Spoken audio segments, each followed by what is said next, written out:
My name's Tyler Byrne, and this is Lo-Fi Lit, a podcast I host out of my parents' house in Tulsa, Oklahoma. This is a program where I interview poets, authors, and people in the publishing world of indie lit. Today, I talked to Zuleyha Ozturk. She is a first-year PhD student at the University of Tennessee. She previously obtained her MFA from the University of Florida. So I see on your wall you have like a poster of like an old movie. Yeah, this is from Mizna magazine.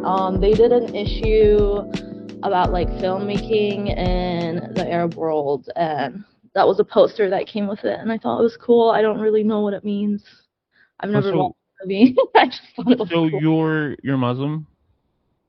I was raised Muslim, yes, and I guess I am Muslim. I go back and forth. What do you mean? You were raised? Do you not like, you're not strict about it? Not currently, no. I was very devout growing up. I was raised in a very specific Turkish Islamic community, which honestly, like, I look back on it, yes, were there problems, of course, with anything, but it was really my first foray into, like, literary analysis, you know? We'd read texts about the Quran and analyze it. And it was, like, you would do that weekly and you would meet with people. So, like, there are things I gained from it, obviously, but there just came a point where, I don't know, it was like, does God exist? That's so lame, but yeah. Mm-hmm. And I just didn't feel the same connection I had to it. Like, I like to say my first divorce was with Islam. Ooh. Because I was really devout. I was like a full-on praying 5 times a day, fasting through Ramadan, working with my community, like volunteering so many hours. And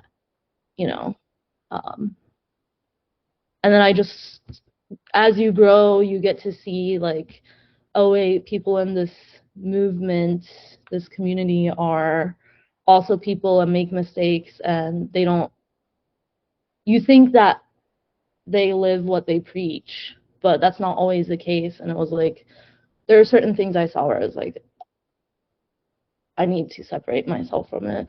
Do you think you'll return? No, not to that community. I think I have a different understanding of Islam now, especially once I left. I got to meet so many different kinds of Muslims all around the world, you know. I taught for a year in Kyrgyzstan, which is in Central Asia, a majority Muslim country, but the way it's practiced is different because of culture. And it kind of made me realize how much culture is ingrained in the practice of religion. And yeah, I mean, I think like I still respect the religion. It's just not for, I'm just heartbroken about certain things, and I feel like I can't go back into it. Sometimes I pray though. Mm-hmm. You know, like sometimes I'll be like, you know what? Why not? Who's gonna stop me? No one. Mm-hmm. Was it hard growing up like Muslim, like in the 2000s in DC? I remember, so I started college really young, and I wanted to be a doctor, and I was working in like healthcare as a part-time job. I worked as a scribe in an emergency department, and then an ophthalmic technician in an ophthalmology clinic. And I was wearing the hijab back then. You know, you get called terrorist. I remember one time my coworkers were like, oh, can you call ISIS and tell them to stop? And I was like, cool. What the fuck? That's nice. Or you'd have patients who wouldn't like want you to be their technician. Oh my God. So yeah, now I'm completely white passing to the point where I say like my name's Zuleyha, and like there have been times where I get ID'd at bars and they're like, this is a fake ID because you can't look like this and have this name, and your birthday's on 4/20. That's just fake, you know? That is funny. So Yeah. when did you stop wearing the hijab? Um, 2019. Why? I think the lifestyle that I was living, it just didn't, I just had like an identity crisis where I was like, the hijab does mean a lot to me. And when I put it on, it was like wholehearted. And then I had a break with like the devotion I had and like my belief system, and it just didn't feel right to keep it on with the things I was doing, you know? And also just I remember when I first wore the hijab, I asked my mom like, "Are you happy?" Like, because there is some kind of validation you're seeking at that age. I was 14 when I first put it on, and I remember she said to me like very sternly, she's like, "I'm not a part of this equation. It's between you and Allah." And I was like, Wow. "Facts." So I was never pressured by them. It was always like it's between me and this divine entity. And then once that connection started breaking, I just took it off. I took it off on New Year's Day of 2019. Have you put it I, on since? huh? Have you put it on since? I mean, I put it on like whenever I want to, Mm-hmm. at home, when I clean. It's nice Mm-hmm. when I cook. It's nice to have your hair up, but not for, I don't think for religious purposes. Okay. When I pray, I do. Okay. I like don't. I haven't prayed in so long, so it's not like a regular thing, you How do know. you feel about being white passing? It's complicated. How so? I mean, so this is like one of the issues I had once I took off my hijab and like I sort of grew distant from my family for a short period. Now we're better. Um, and then like I had an entire community that now I was no longer a part of. It just felt like I had to build myself from scratch, even though I was the same person. I just chose different things. Um, and it's just like difficult because you look white, and then like I when I was in Tallahassee during my MFA, the amount of things I would hear, like I'm meeting this new person. There was this one guy I remember, he was like, you're Turkish? Like you're from Turkey? You're the whitest Turk I know. And I was like, how many Turks do you know in Tallahassee? Because like I can count them in my hands. So, and being Turkish is in itself its own thing. Like Turkish people have a lot of Arab phobia where they're like, we're not Arabs, and it's like, guys, let's look at the similarities between cultures, and it's like a weird part of the world where, you know, but what can I do? I try to get that initial conversation away like immediately so I don't have to like start a whole geopolitical breakdown of what Turkey is and how it's changed throughout the years and blah blah blah blah. I mean, I lived there since until I was 8 years old. And That's then a foundation then. That's like, yeah. And then my parents, because they were part of the religious group they were part of, we moved to Kentucky, Louisville, Kentucky. damn. That's It was crazy. awesome. I loved it. And it like I was so in this movement where like I was like I want to go to America as an 8-year-old. I was like I want to go to America because the leader of this group lives in Pennsylvania and I want to see him. And I did end up seeing him like 3 times, but yeah, it was like we came to Kentucky. I was so excited because I really wanted to for some reason. Um, So you're in Turkey. Like what is that? What are your memories like of Turkey? What do you miss? childhood. I mean, it was so fun. You could like there was less parental supervision. So you'd have class from like morning to lunchtime, and then lunchtime you're not sitting in the cafeteria. You just either go home or hang outside and play in the dirt. And then you go back to school. Um, it was fun. I really liked it. I remember I have this like very vivid memory in elementary school where there was this girl and she was really good at drawing. And she was like she was richer than everyone else, and she had this like Faber-Castell like pastel crayons or whatever. And I remember the smell of them, and I was like, she can only draw well because she has access to those resources. And I remember she let me borrow it once. And then I tried drawing, and it was terrible. And that was like my first struggle with art. So are you gonna ever move back? I can't. You can't. Why? So in 2016, I don't know, I feel like you've done this research already. Um, in 2016, there was a coup attempt in Turkey, and I honestly am not informed enough to be like, this group of people are the right ones and blah, blah, blah. Also, while it was happening, I was a part of the religious group that my parents were a part of. So after that coup, Erdogan essentially was like, the people behind this coup attempt were people from the Gulen movement. And then he declared that movement a terrorist group. Oh And shit. so a lot, like I think around 40,000 individuals were immediately like in jail after, and it was like teachers, lawyers, bankers, journalists, doctors, nurses. If you had any association with the movement, you were under watch. And my parents' names and like my name, it's all on some weird list, and if I can't even like go to the airport in Turkey. For real? Yeah. That's fucked.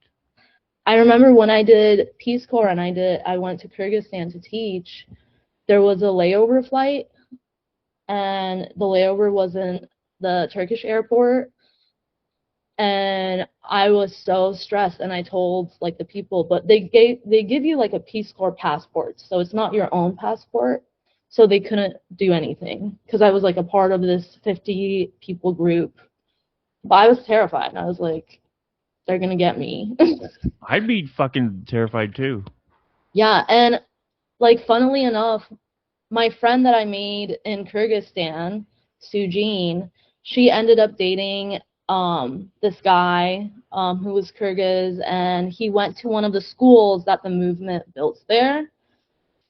And this was like going to be their first time after dating, going, and he was going to come to America and like meet Sujin's parents, and they stopped in the Turkish airport, and I guess like he knew someone who knew someone who knew someone that was arrested, and like gave a list of names, and his name was included in that, and he was in jail for like 9 to 10 months What the for fuck? just having once attended one of the Gulen schools.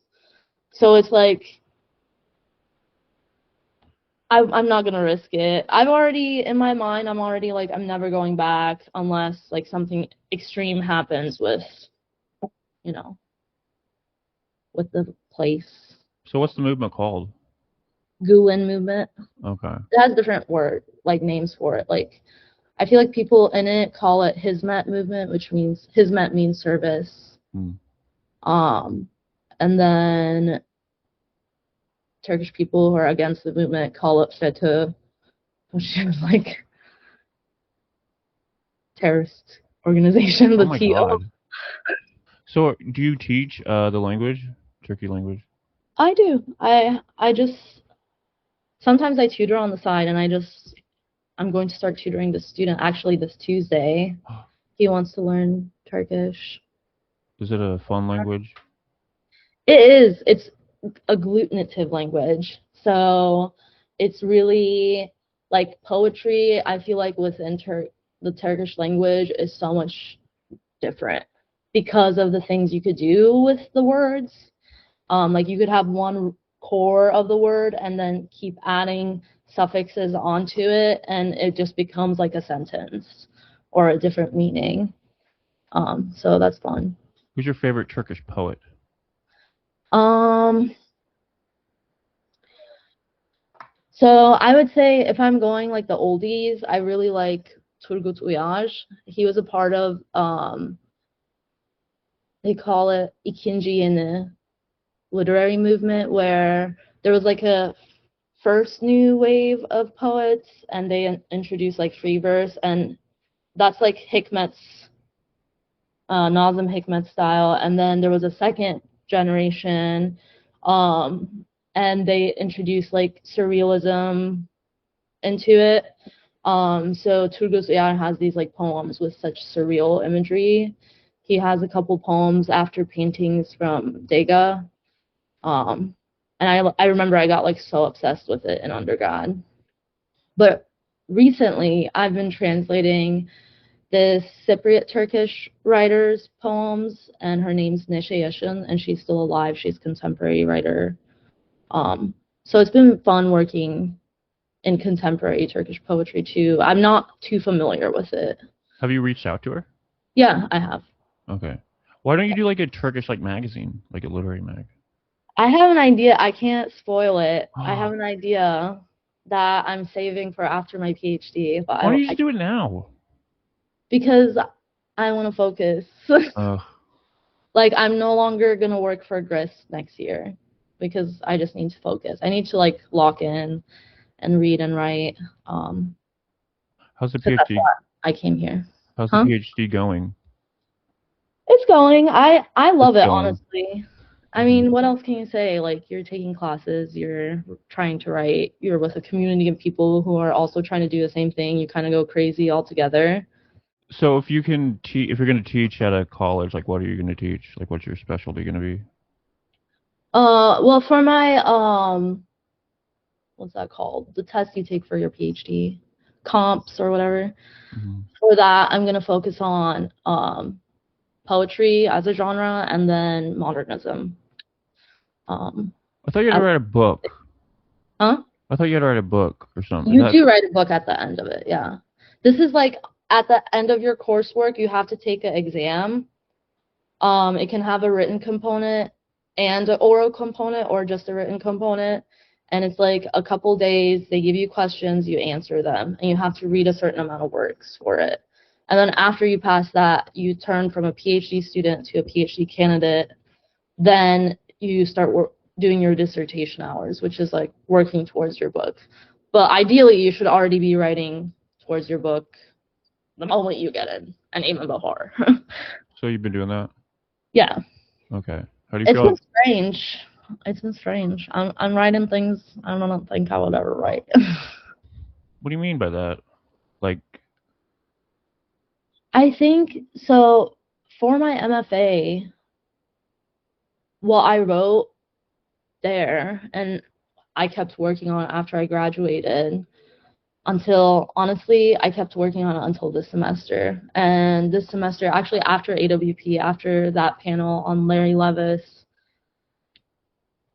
I finally got the long poem that I wanted to end the manuscript. Like, the manuscript could be sent out without a long poem, but I really wanted a long poem at the end. And I finally got that down, and obviously it needs revisions and stuff, but right now, like, it already felt done, and now it feels like done. And everything that I've been writing since then, honestly, since, like, I graduated, there have been so many poems that I've just, like, that are about different things, that are about divorce, are about, like, the same things, but in a different perspective, you know? Yeah. Would you ever teach online workshops? Or is that, like, beneath you? I would love to. Okay. Actually, when I was listening to a couple previous episodes of this podcast, I was like, what kind of questions is this person going to ask me?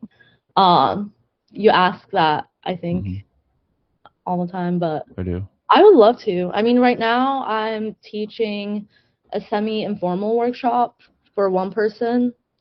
Wait, what? You're doing a one-person workshop? Yeah, it's like so this student at FSU had appointments with me at the Writing Center when I was doing my MFA, and she's a musician, but for her thesis she wanted to include poetry, so she was trying to write poetry. And so essentially every tutoring session became like a class. And then she reached out to me this year and she was like, can we start doing that again? Like now I'm a music teacher. I just don't have anyone to talk about poetry with. So what we do is we're reading like collections and then revising her poems or like thinking about notes for revision. Um, and it's cool. I mean, her writing has developed so much over the years, which is cool to see. How much would you charge for your classes? Well, how much do you want to pay me? Right now, well, the class that I'm teaching is like $50 an hour. Oh, you should do 100. I don't have a book. I would feel better if I had a book. Then I'd be like, That's true. Yeah, you have to have a book to do that. yeah. That's dumb. I know. This AWP, I was way more. I was like, fuck it. I'm just gonna tell everyone about it. About your book? Yeah, breaking fast, guys. If it's in your submission queue, read it. Are you someone that were you pitching your book to people? Yeah, I was like, so like I love Yes Yes books. I think that's a really cool press. And like I know what KMA Sullivan looks like. You know, I know what she looks like. I've been following this press and like the writers they publish I love, like Diana Lee Antigua, Lynn Melnick.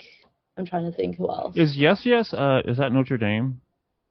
I have no idea. Oh, I think Action Yes is Notre Dame. Yes Yes books. I Let's forgot what see. Yes Yes is. I don't know if they're based off of somewhere. Are they? Oh, I don't know. What do you think about Fence? Oh, I do love Fence. Yeah.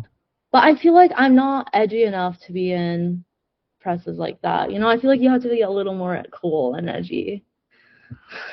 What do you mean edgy? Like, I don't know. I feel like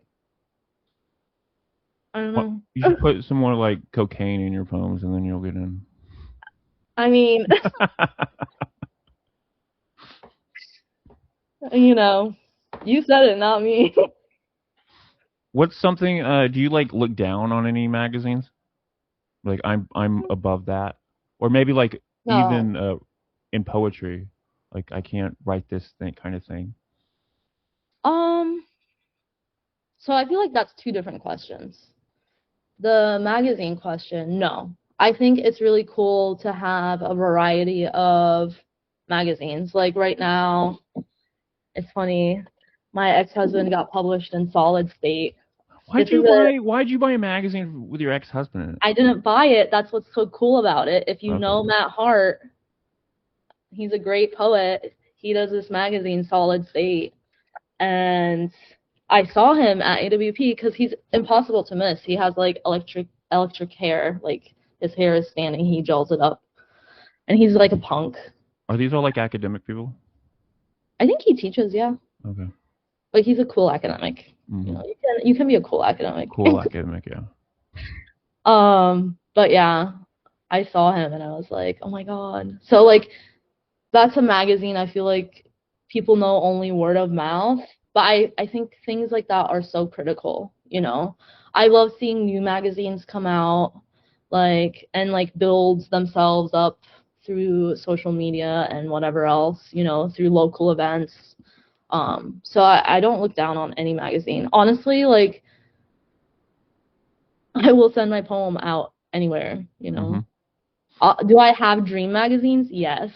Who doesn't, you know? Like New Yorker? I mean, yeah, I've been submitting to the New Yorker since I was like 16 years old. Mm-hmm. And who hasn't? You know? Why not? How do you feel about online magazines? Strictly. I love online magazines too. I think with COVID, so when I co-founded Leaving's Literary Magazine with Max, that was during COVID. And COVID was such a strange time because you could attend readings that you wouldn't have access to, and you could like create an online community in this weird kind of way. And Max and I, there's like a whole story with Levis and Stanley Plumley, who was a poet at University of Maryland who passed away. That's the word leavings comes from one of Stanley Plumley's poems, and the logo comes from like an image from that. And then I remember like the Twitter photo we put was a leaf we got from in front of Larry Levis's house in Richmond. So it was You went to very, this guy's house yeah. and you got it. Wow, Jesus. During COVID, we did a lot of digging and we were like, it has to be in this area. Like he would always frequent this bar. Jesus, you're like obsessed with this guy. Yeah. I mean, when Yep. I get obsessed with poets, I get really obsessed with poets. Okay. Usually dead poets, and I love learning like the tiny minuscule details. Do you want that to happen to you? Like you die and someone gets obsessed with you?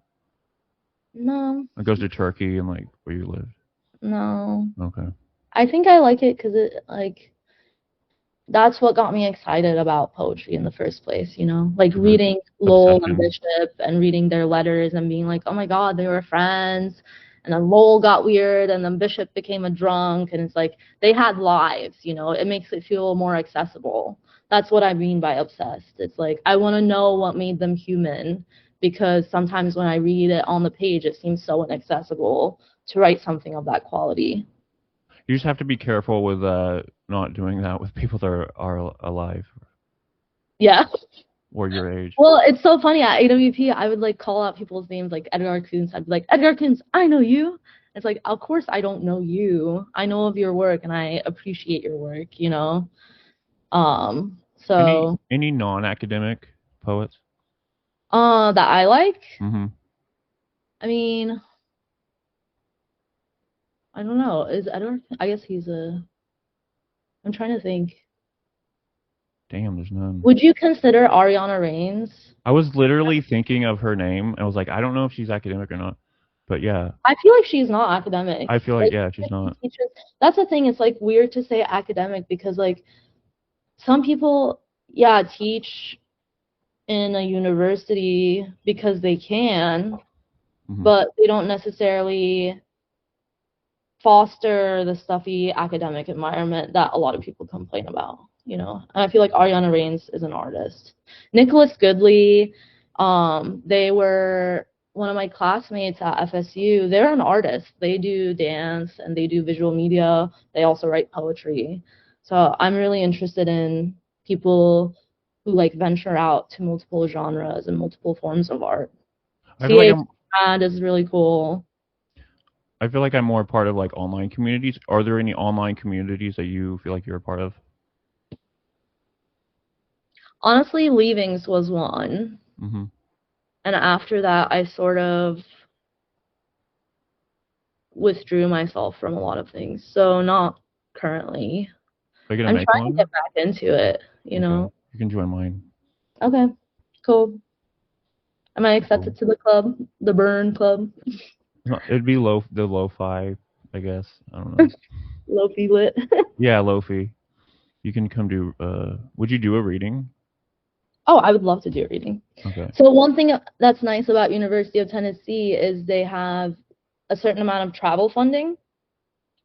I got invited to attend a reading at Delray Beach in Florida at this random library through this anthology that I got featured in, and it was like, of course I'm gonna go now because the university will help fund it, fund my travels. Jeez, you're So like real professional. like right now I have summer funding that I'm like, I need to use this up. I need to drain the university. Like if I have this opportunity, I'm gonna use it because why not? So if you invite me for a reading, I will come. Well, I mostly do online ones though.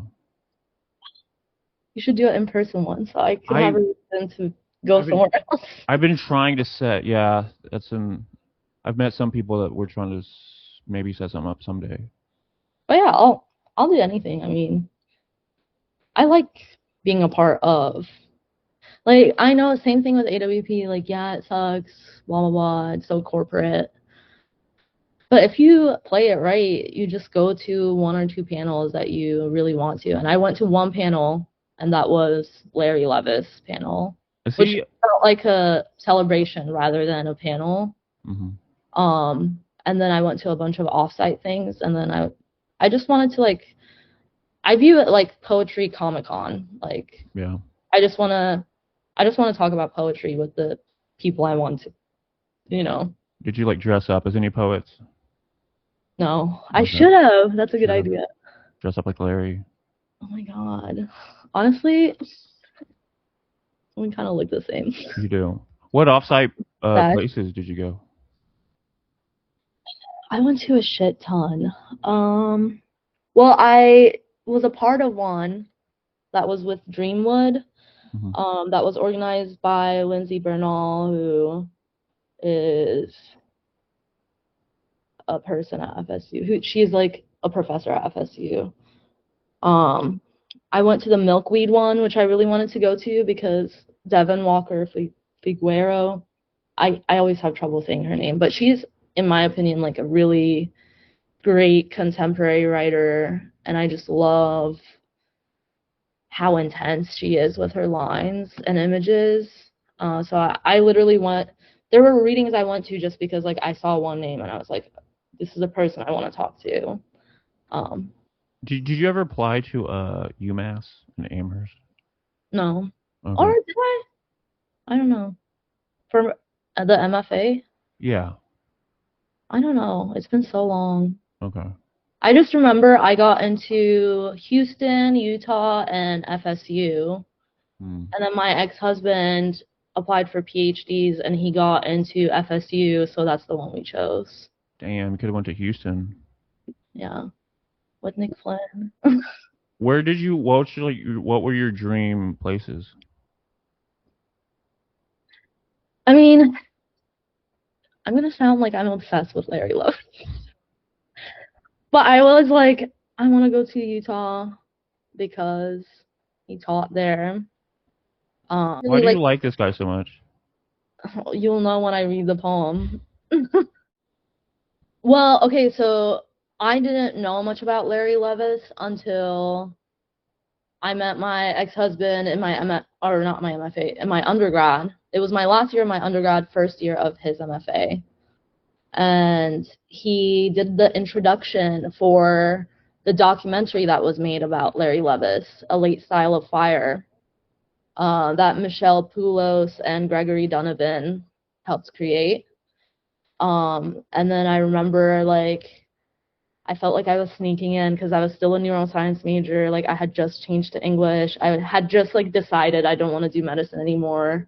And I felt like an imposter. And I was like, I need to absorb all of this literature right now. So I went to that reading and there was a reading component and a like we watched a documentary. And I remember Max introducing Gregory Donovan and like the documentary and Levis and being like, this is a poet I need to know. Both Max, but also Levis, you know? Hmm. Um, so despite all like the traumatic things I had with my ex-husband, I am grateful in a way that he introduced me to poets that I feel like would have taken me longer to find. So, Yeah. why did you throw a knife at him? And did it puncture? Oh, That's so well, badass. That's so badass, though. I don't like saying that. I don't like I love it that. was just a very toxic environment and we were fighting for some reason, or he was yelling at me for some reason, and then he started throwing like utensils at my feet as I'm doing the What a jerk. dishes. Hey, that's abusive. And then I got like I just saw red, and I grabbed the knife because I was doing the dishes, and I just like flung it towards him, and Good it for you. it impaled on the wall. Oh, that's so cool. And that's an experience I try to write about, but I became someone I don't like, you know. I would have so many panic attacks and like Damn. it would verge onto self-harm at certain points and like I don't want to be that person. Hmm. Um so I think it was the healthiest for both of us to just Like separate ways. self-harm, but like verbally. Like when I would have panic attacks, I would just like pound my hands on surfaces and stuff and like get bruises or sprains and just it's just not good.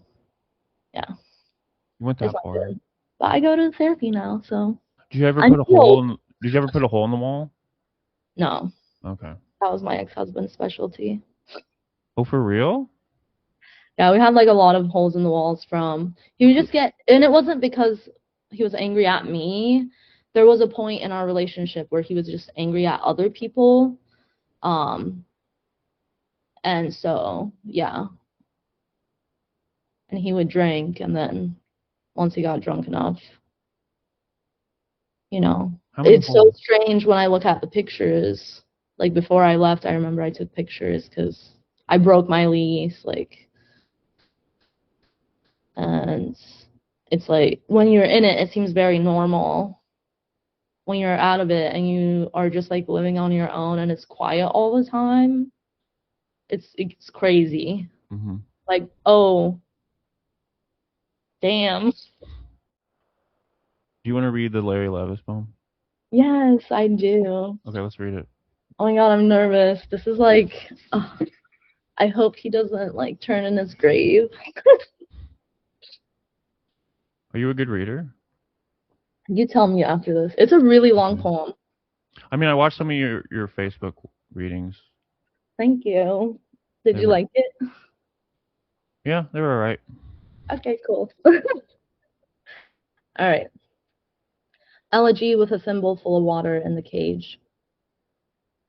It is a list of what I cannot touch. Some dandelions and black-eyed Susans growing back like innocence itself, with its thoughtless style, over an abandoned labor camp south of Piedra. And the oldest trees in that part of Paris with a name I forget, propped up with sticks to keep their limbs from cracking. And beneath such quiet, a woman with a cane. And knowing if I came back, I could not find them again. And a cat I remember who slept on the burnished mahogany in the scooped-out beveled place on the counter below the iron grill work. The way you had to pass your letter over him as he slept through those warm afternoons in New Hampshire, the gray fur stirring a little as he inhaled, the small rural post office growing smaller, then lost, tucked into the shoreline of the lake when I looked back. Country music from a lone radio in an orchard there, the first frost already on the ground. And those who slipped out of their names as if called out of them, as if they had been waiting to be called. Stavros lecturing from his bequeathed chair at the Café Midi in the Old Tower Theater District. His unending solo above the traffic on Olive, asking if we knew what happened to the Sibyl at Cumae after Ovid had told her story. After Petronius had swept the grains of sand from it, how, granted eternal life, she had forgotten to ask for youth. And so, as she kept aging, as her body shrank within itself and the centuries passed, she finally became so tiny they had to put her into a jar.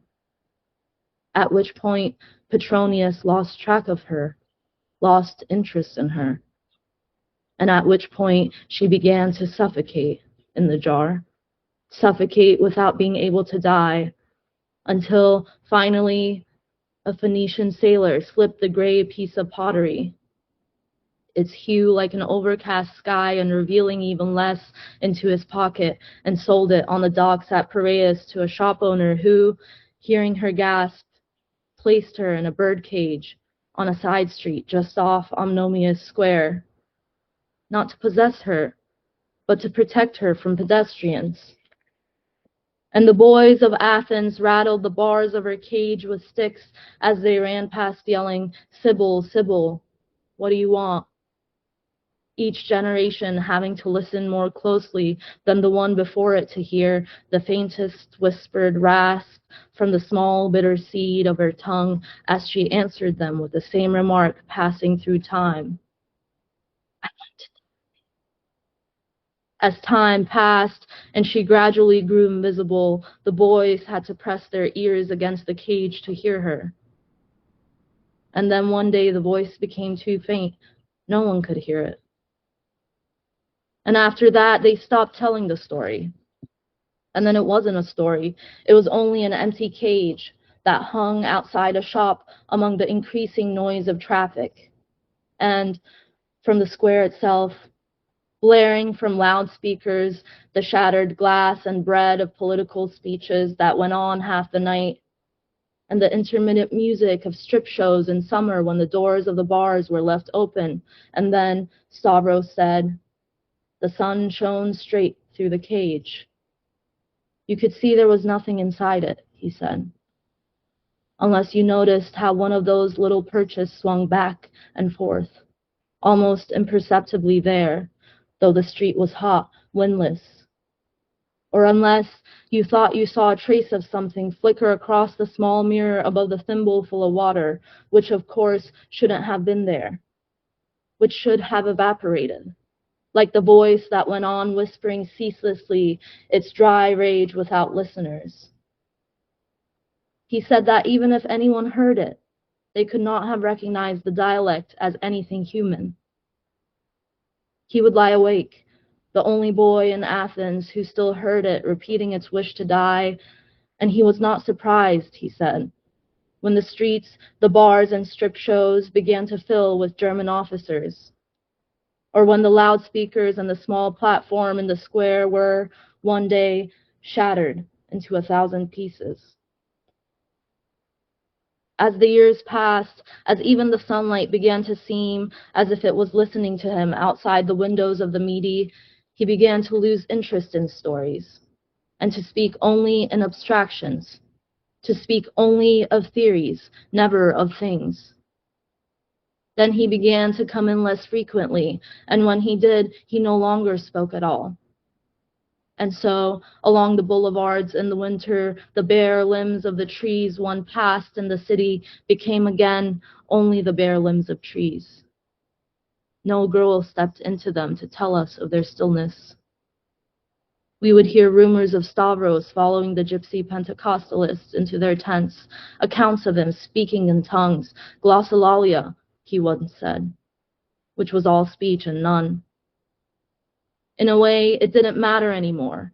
Something in time was fading, and though girls still came to the cafe to flirt or argue politics or buy drugs from the two ancient boys expressionless as lizards, now as they bent above a chessboard, by summer the city parks had grown dangerous. No one went there anymore to drink wine, dance, and listen to metal amplified until it seemed as it had seemed once, the bitter, cleansing angel released at last from what fettered it inside us. And maybe there wasn't any angel after all. The times had changed. It became difficult to tell for sure. And anyway, there was a law against it now. A law against gathering at nights in the parks was actually all that the law said was forbidden for us to do. But it came to the same thing. It meant you were no longer permitted to know or to decide for yourself whether there was an angel inside you or whether there wasn't. Poverty is what happens at the end of any story, including this one, when there are too many stories, when you can believe in all of them and so believe in none, when one condition is as good as any other. The swirl of wood grain in this desk, is it the face of an angel or the photograph of a girl, the only widow in our high school after she has decided to turn herself into a tree? It was a rainy afternoon, and her van skidded at 60. For a split second, the trunk of an oak had never seemed so solemn as it did then, widening before her. Or is it misfortune itself? Or the little grimace the woman makes with her mouth above the cane, there, then not there, then there again? Or is it the place where the comparisons, the little comforts like the cane she's leaning on, give way beneath us? What do you do when nothing calls you anymore? When you turn and there's only the light filling the empty window? When the angel fasting inside you has grown so thin it flies out of you a last time without your knowing it, and the water dries up in its thimble, and the one swing in the cage comes to rest after its almost imperceptible, almost endless swaying. I'm going to stare at the world grain of wood in this desk. I'm bent over until it's infinite. I'm going to make it talk. I'm going to make it confess everything. I was about to ask you if you were cold, if you wanted a sweater, because, well, as Stavros would say before he began one of those stories that seemed endless, the sun pressing against the windows of the cafe and glinting off the stalled traffic just beyond them, this could take a while. I passed the letter I wrote to you over the sleeping cat and beyond the iron grill work into the irretrievable. Thank you. So What do you like about that poem? there are so many things I like. I think I love how he weaves certain images, like the woman with the cane. She changes so much throughout it all. Sybil. Stavros being like one of the constants. It's almost like a different way of narrative poetry. Mm-hmm. But what makes him so different is he has music and he has like an imagination of connecting different pieces together that like creates a trance. And I remember like when I first read his poems, especially the poems in elegy, because they're longer, I remember being like, there's something, like you read it out loud and then you're like, I definitely didn't get all of it, but it was nice to read it out loud.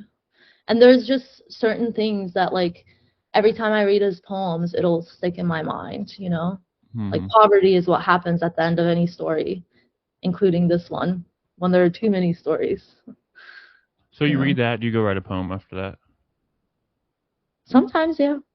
Your poems are they're not as long as that, though. Are you gonna...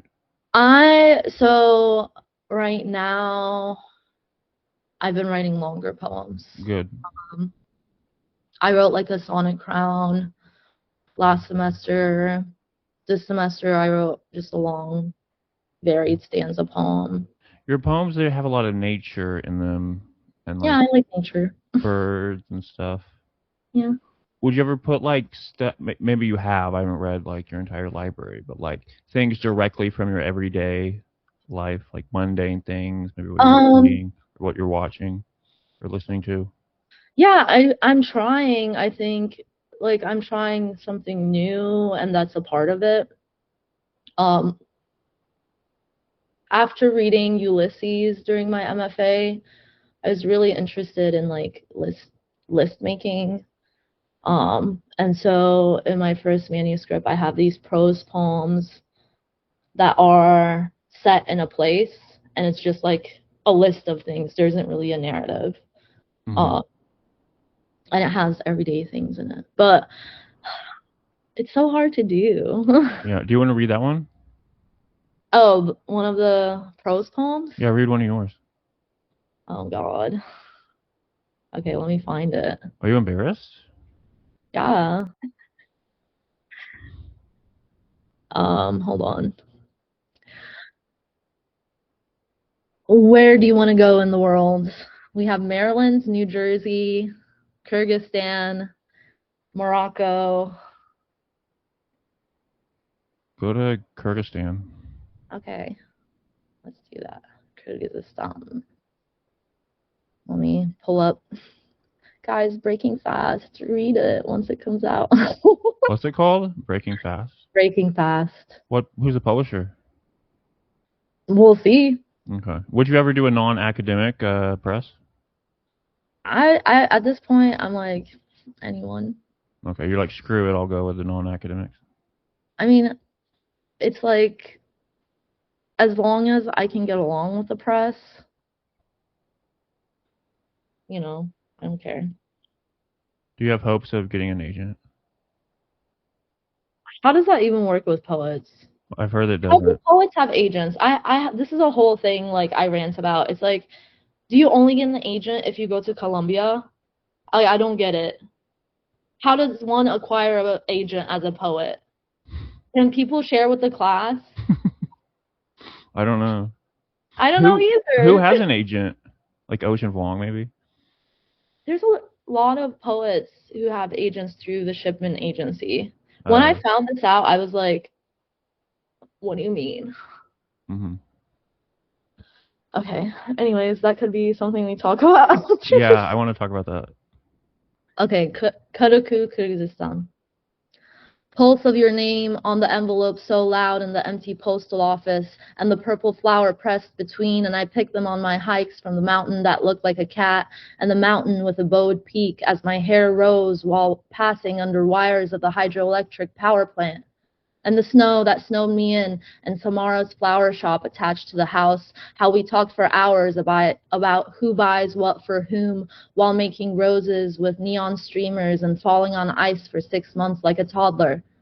And my students with their braided hair sipping pea soup, my broken tongue between sips of compote, and no printer paper, and iron-colored chalkboards, and cigarettes I'd sneak with teachers in abandoned apartments, and I ate the flesh of a horse and drank fermented milk, and I felt poppies shiver under its hooves, and when my heart weighed like a rhinoceros, I fell sick, and Mirgu and I cracked sunflower seeds into shapes of mountains, and Jacques Chicago every time I left, and suddenly I was so eager on a bedsheet with gaudy flowers, and I didn't bleed at first, and then I did on my pale blue underwear, and Pioneer Ski Lake, dug out by teenagers, became a refuge where I thought about skeletons and famine, and the abandoned amphitheater haunted with pictures of foxes, and taped off rusted asbestos seats, and Chong Rahmat every time with Monte, Lorraine, and bread, and the kitten I found shivering near a stream I named Zelda, and my sister Amina overhearing the cranberries on my headphones and falling in love with Dolores,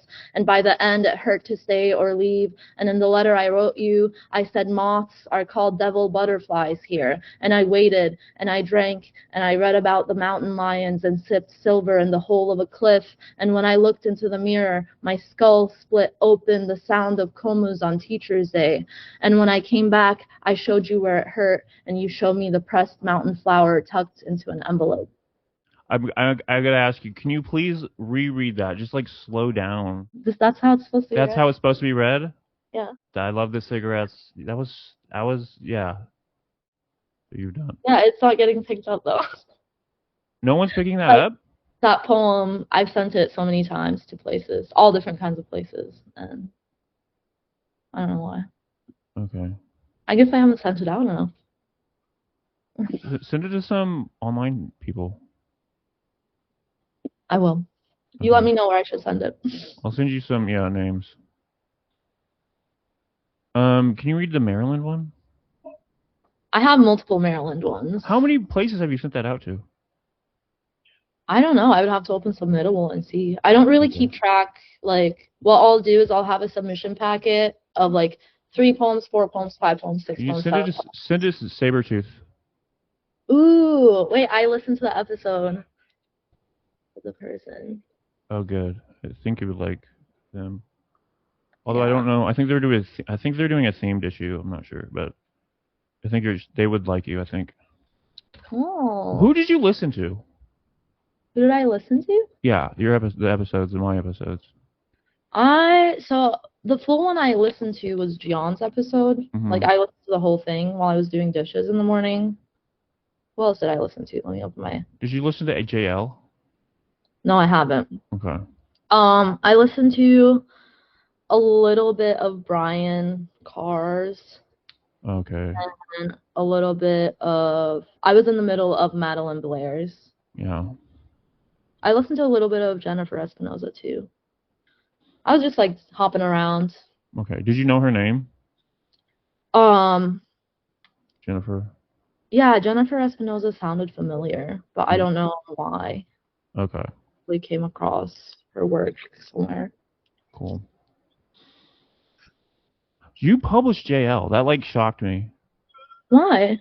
Because like JL's kind of more internety, and you're academia.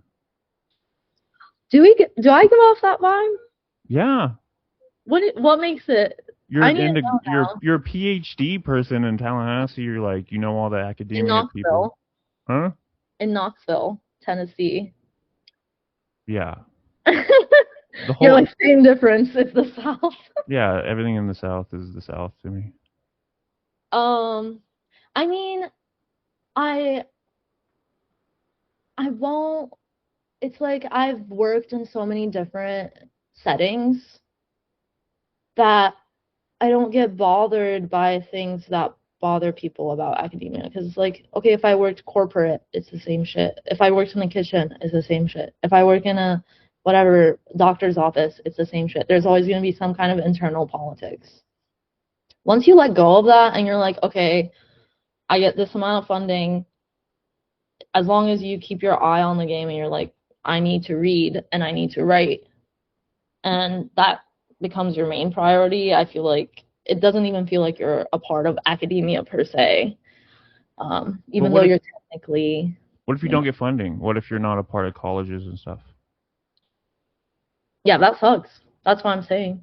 Mm-hmm. If I hadn't... Like, I didn't even know you could do this, you know? Like, I was raised in an environment where, you know, my parents made it from the ground up in the US, and they were like, as long as you can do something that, you know, you're proud of and you can pay your bills and, you know, take care of each other. So in my mind, I was going to be a doctor, and then I was like, it's depressing. You got some fucking drive. To go into doctor shit? Yeah. I wasn't that good at it. I was good at the practical stuff, but I was not good at, like, calculus and organic chemistry, you know? Mm-hmm. I was good at biology and anatomy and microbiome, but... That's some smart shit, though.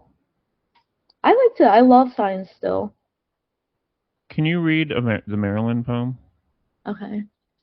I have multiple. We have Ocean City, we have Severn, and we have Hyattsville. Why was the last poem, like, why, the way that you read it, you said that's the intended way. Why is that the intended way? Because I want it to be like,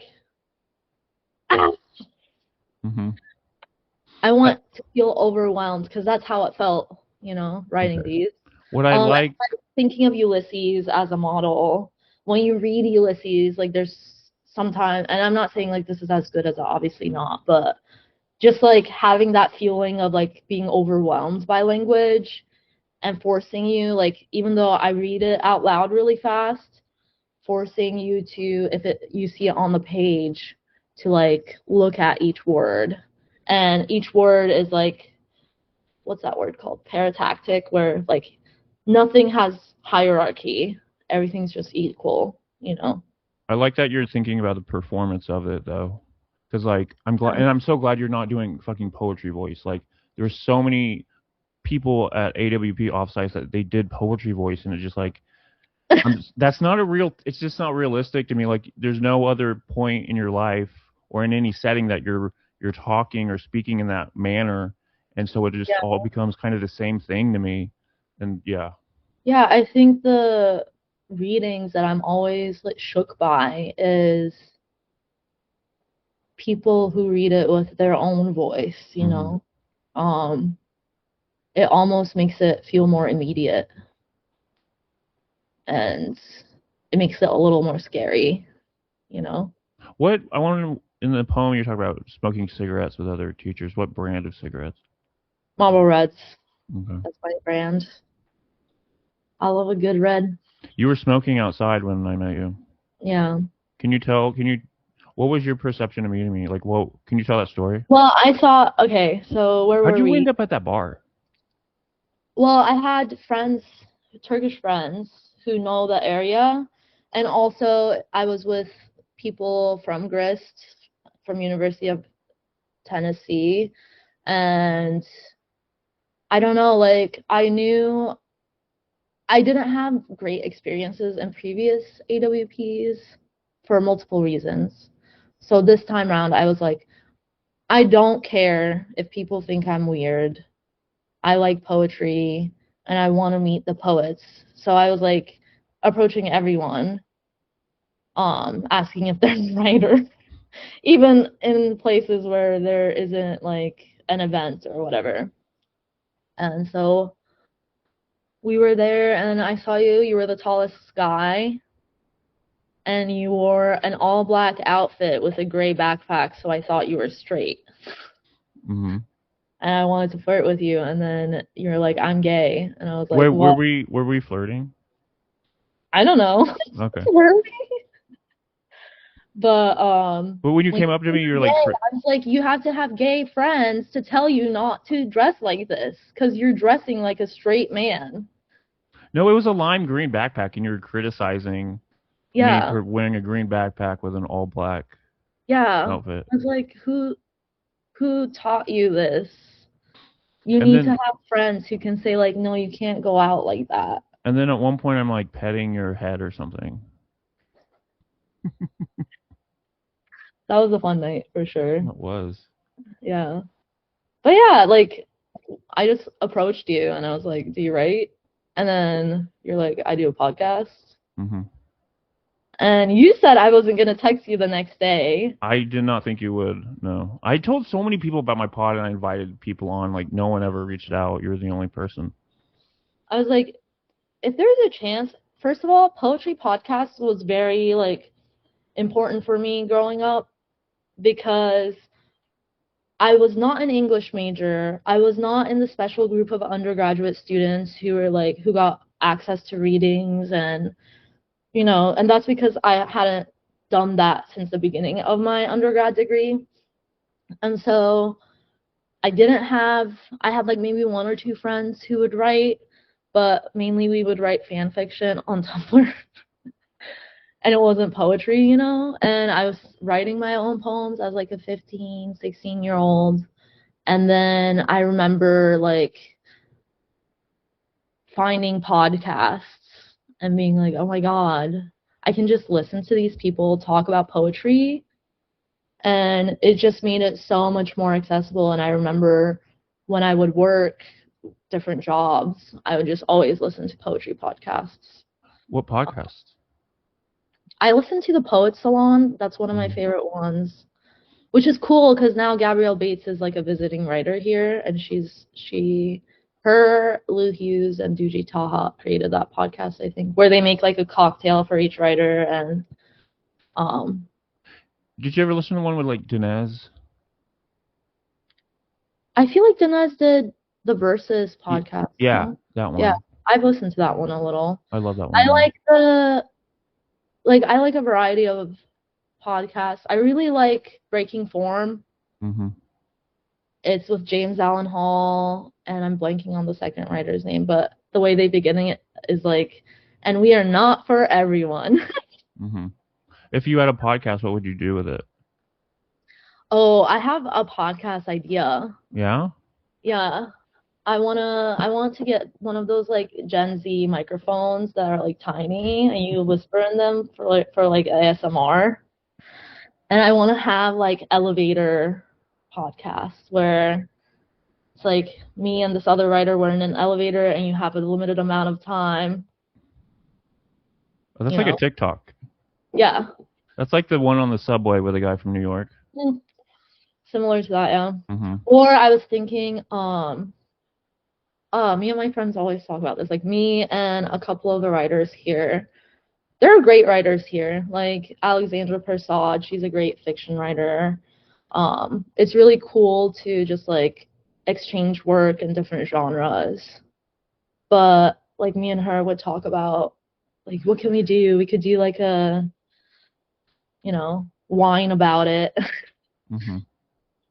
Don't listen to the Brian Allen Carr episode. Listen to the Kirsty McKenzie episode. Okay, heard. Yeah. I'll be listening regularly. I mean, I like podcasts. I sort of went through this change where I couldn't listen to music anymore. Really? After divorce, yeah. You were so Unless depressed? I'm like listening to live music and it's a show and it's like an event. Like on my own, I just open the news, podcasts. Ugh. I know. So, okay, what was I gonna ask you? So many questions. Yeah, read the Maryland poem. Oh, okay. Wait, You were gonna choose what part of Maryland? Or should I choose? Are there different parts? Yeah, I have one titled Severn, Maryland, Hyattsville, Maryland, What's Silver Spring? Ocean City. Silver Spring's not there.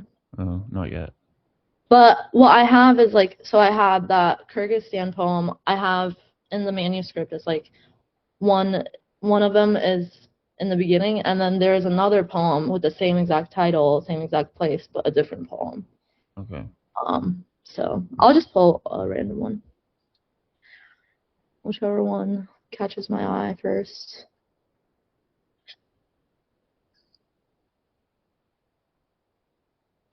Okay. Ocean City, Maryland. Quran camp every winter at the Holiday Inn where the third-floor rooms were converted to classrooms, and I trailed Elif and Ba and Ta with my finger as Abladult spoke from my pronunciation, and my tongue a pebble grated against sandpaper to be pocketed for later, and an event room converted to a masjid with white sheets as prayer rugs where we packed like sardines to the call from the muezzin and pressed our foreheads to a spot where others may have begged for another redemption, with their chests and flanks and stubbled knees, and Christmas trees and corners with gold and red tinsels shivering to sermons, heightened through a microphonic voice, promising heaven for a life of service, and heaven like a secret pamphlet we can't discuss because Abla says we're mortal, and a Bible in every nightstand, and my pink Quran for drilling into memory the last few pages, and I poured my doilied hijab over my head for concentration, and I was a shaking lampshade in an earthquake, and the winter ocean called me, and I thought if I died it would be good, and I would be a child angel carrying a single wet grain from sky to porch steps and not worry about mistakes, and field trips to Dunkin' Donuts and empty bowling alleys where my friends and I were denied the pastime of aiming towards bowling pins, waiting like martyrs, and a vending machine that glowed, and a bookstand of Turkish books near the hallway where we ate dinners, and the town vacant now except for us who wore afterlife as wings or a straitjacket, and crow beaks cluttered my blood, and a circle of young jinns in pastel dresses along the shoreline where Abba said to watch out for reddened magnets, and then I bled and stuck a pad the wrong way, and my thin pubic hairs on adhesive, and no one taught me, and I said then it must be so, and I promised Allah I'd wear the hijab, and told my mother, and she collapsed, and she prayed on the hotel floor where once a dog might have leaked a bit of piss after waiting for so long. That's really good too.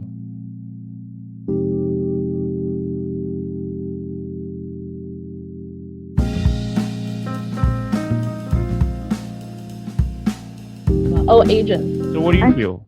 What's with the Columbia? I think, I mean, if you look at the Shipman Agency, there's a lot of New York poets that are represented by them. Not to say that it's only New York poets, but, you know, like, I get really hyperfixated on things, and so if I like a poet, I look at, like, where they went to school, and then I eventually find out they have an agent, and it's like, with fiction, at least, the process of acquiring an agent seems more transparent in that you query and it's like a thing you have to do. Whereas with poetry, it's like, yeah, submit your book to these contests and then you meet someone who knows someone and they might introduce you to someone that might help you get an agent. And it's like, well, I don't know.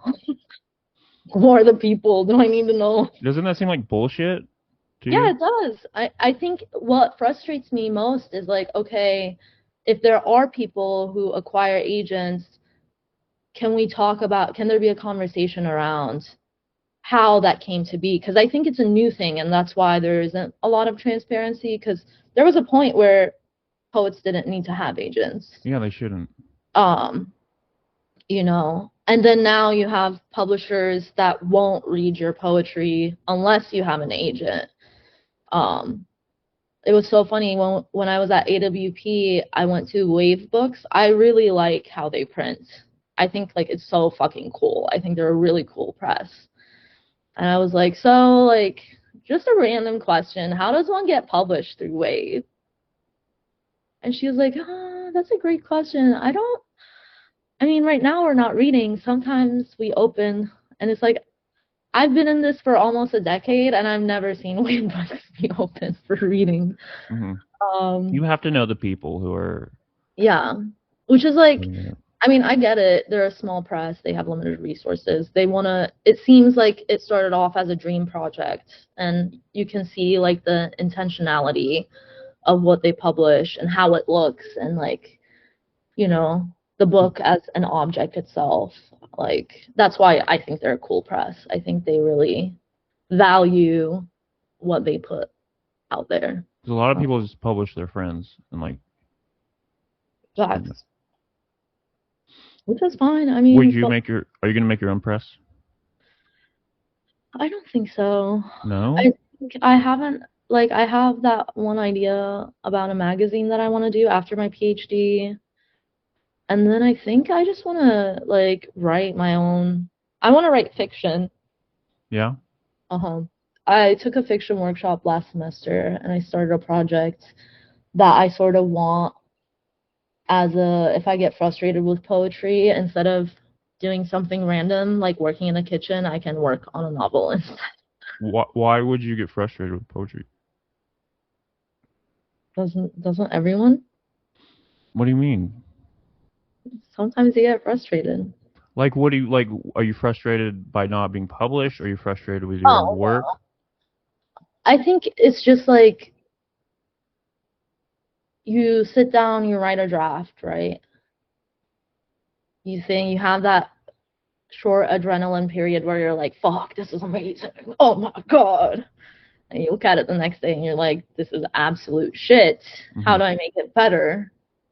And it's that process, I think, that could drive you a little crazy. Especially, I find myself right now, after this first manuscript being done, writing new things and just like trying new things is feeling scary. And you just start second guessing yourself. You're like, that's the best part of that's like creation process though. Like, no, I know something and you're scared, and like that's like the best part, I feel like. No, it is the best part. It's like a love-hate relationship, you know, but it is also frustrating. And that's the best part of having community, is that you can rely on other people and like go to them. Yeah. Do you have a community that you're ready to rely on outside of your PhD? I have a community here of like musicians that I met when I was working in the kitchen before the program started. Like musicians and service workers. What'd you do in the kitchen? I worked in this restaurant called Otsu where we made dumplings. It's kind of like modeled after dim sum. And before that, in Tallahassee, while I was going through my divorce, I was working like 80 hours a week. I was an advisor at the university, and then I would also work at a restaurant called the Black Radish, which was like an open kitchen. It was so cool. I learned so much there, and I had no restaurant experience. I was just like, I need this job. I need something where I can shut off my brain and like cut cilantro. What was your first job? My first job where I got paid. I want to say my first job had to do with the religious group that my parents were a part of, and I was like a mentor to kids. Wow. Yeah. And then you teach like fifth graders or something? Yeah, I taught so once I quit my ophthalmology job and I decided I'm not taking the MCAT, and I knew I was going to go to Kyrgyzstan to teach English, I had like a 7-month period where I became a long-term substitute for 3rd through 5th graders. And I was like a lab teacher, and we grew butterflies and beans, and it was great for my poetry. That's, I think, like a lot of the nature obsession comes from that, is like you see this kid like encounter death for the first time when they see a cocoon not emerge, you know, a butterfly. Like, from the cocoon. What was it like dealing with the kids that didn't want to do that? I mean, if they don't want to do it, it's like fine.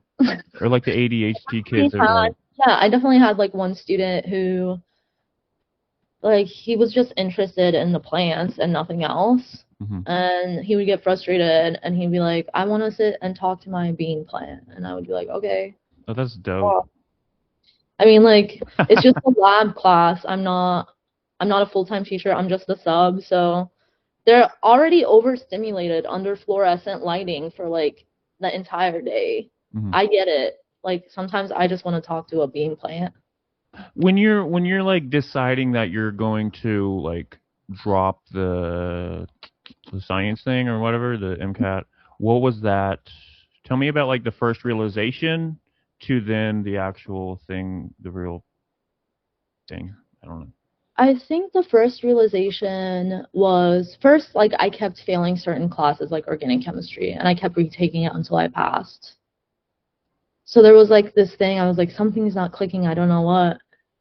And then having, like, I actually liked doing research. I did research at the aphasia research lab at UMD. That was nice. But one of the first moments I remember in the ophthalmology clinic, there was this doctor who like didn't like wearing gloves when he gave injections to the eye. Whoa, whoa. And so he didn't wear a glove, and then one person got an infection and went blind. Whoa. And it's like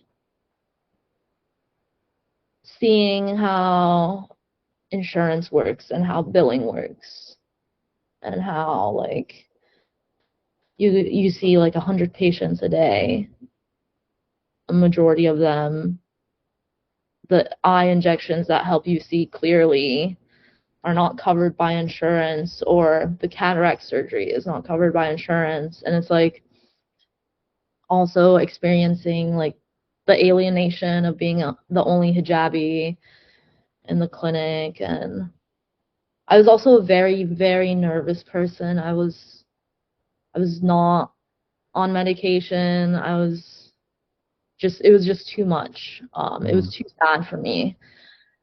And then I was like, there's no way, because if after each shift I have to sit at a Wawa and get a coffee and a bag of Doritos and sit in the car and cry for half an hour before I go home, there's something wrong, you know. Um, and really, that paired with the English courses I was taking and just being so mesmerized by poetry and like poetry readings. And I had this one professor, he doesn't do this anymore, but it was funny. I talked with him too at AWP. He would like grade poems out of 10, and you could never, like, it was so hard to get a 10 out of 10. But I'm grateful that he did that because it gave me an internal competition with myself to be like, this can be better, this can be better. And it really taught me like revision in a way. Um, and I just got really obsessed with words and being like, I just want to work on this one poem and I want it to be perfect. Which, what does that mean now? You know, whatever. But there was like it fueled something in me, you know. hmm I was really obsessed. I was like reading all the time. I was reading a lot back then. I still read, but Who are you it's different. reading right now?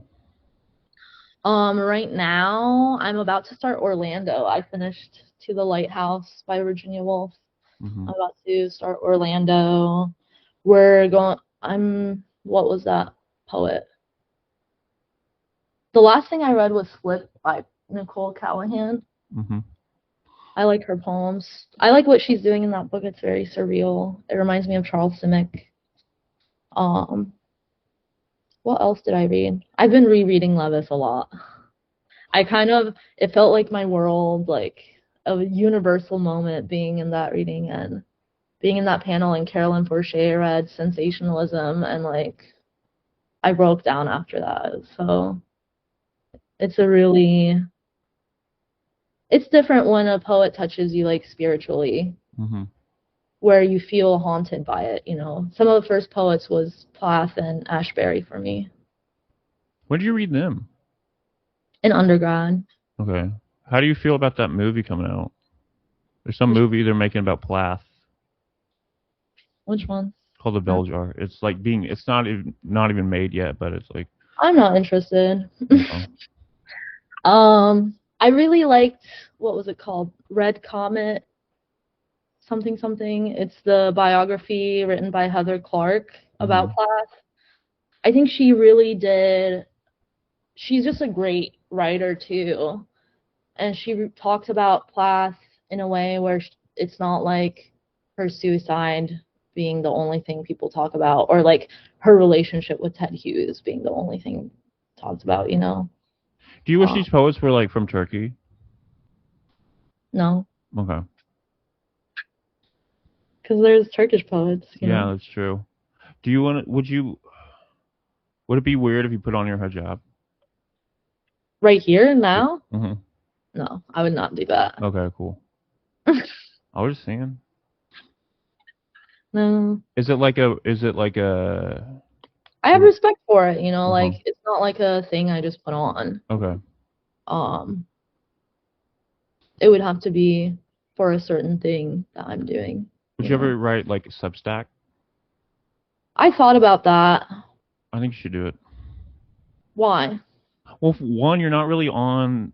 There's not much like social media that you're on. I think if you're on Substack, you could like write and shit. I like Instagram because I can get bored of it. Mm-hmm. I like Threads because it reminds me of old school Tumblr.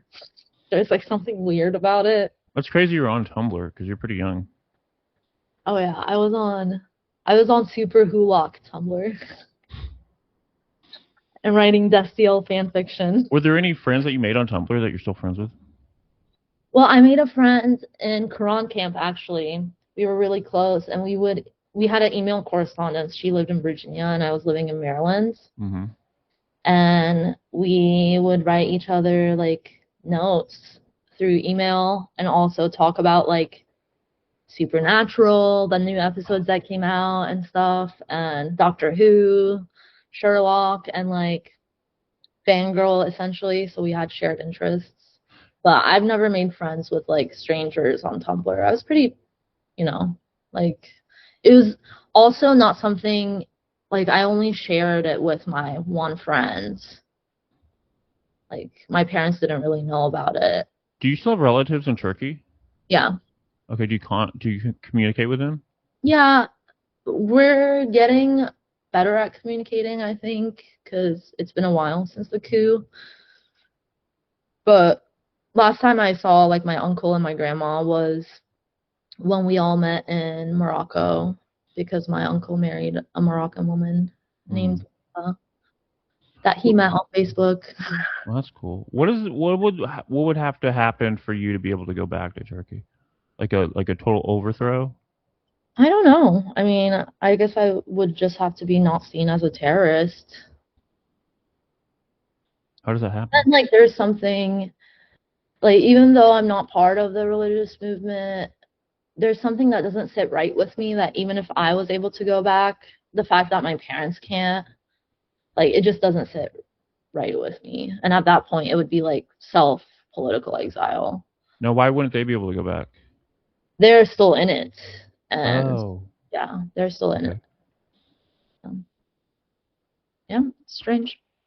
How you said there was a fallout with your parents? Yeah, I mean, when you switch your thing from medicine to poetry and then you take off your hijab when you're abroad and then you come back and you're like smoking cigarettes, drinking, you Oh, have a tattoo, you you got a have tattoo? you have a boyfriend that's American from New Jersey and you're telling them all of this at once. It's very understandable for them to be like, "Whoa, who is this person?" I think I like looking back on it, I could have handled it much better, but I think I was just a lot of older immigrant daughters feel this way, where they feel like they're living a dual life, you know? Mm-hmm. Now I think we've repaired our relationship, but it took time and it took like communication.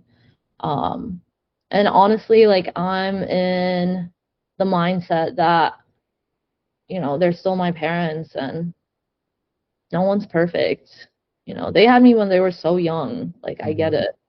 Now that I'm their age when they had me, Wow. it's like I get it. Have you ever thought about would you ever date women? Um, we'll see. Oh, okay. We'll see. Are you gonna come out to your parents? Probably not. Okay. Do you think they'd be against it? Yeah, Okay. yeah. Is that I don't like really share things about my personal life with them. okay. Just because I know like certain things will upset them because of their beliefs. And I think it's unnecessary for me to share everything if it's going to upset them. If they ask, I don't lie about it anymore. But there are certain things I know where I'm like, and that's the part, like even this podcast, it's like I have to toe that line between how much I reveal. And after a certain point, like there isn't going to be a line anymore. And, that'll be a later problem for Zuleyha. So wait, you're keeping things secret? Not secret. It's just like, like it's implied that I'm not fasting for Ramadan, for example. Mm-hmm. But am I like saying it to them directly? No. You know. Um Yeah. It's like me and being gay. Like I don't like going around like blurting it out to people. yeah, unless you have someone who criticizes how you look. Mm-hmm.